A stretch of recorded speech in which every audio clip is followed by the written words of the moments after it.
Hello guys, आज चाहिँ हामी चाहिँ संसारी पूजा गर्नको लागि यहाँ संसार थालमा आएको छौँ। सबैजना यहाँ गाउँको मान्छेहरू 38-40 घर मिलेर हामी यहाँ पूजा गर्छौँ होइन।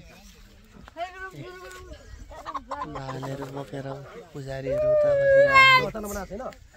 बसिरहन् होइन।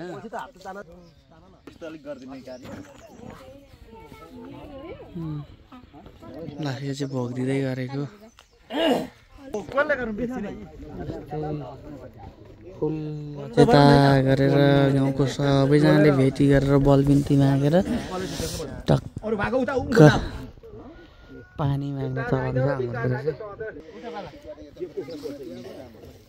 त्यहाँ गर्नुपर्छ अब आगो देख्ने कहाँ संसार देखिन्छ है, संसार देखिन्छ। संसार देखिने ठाउँमा गर्नुपर्ने पुजारी।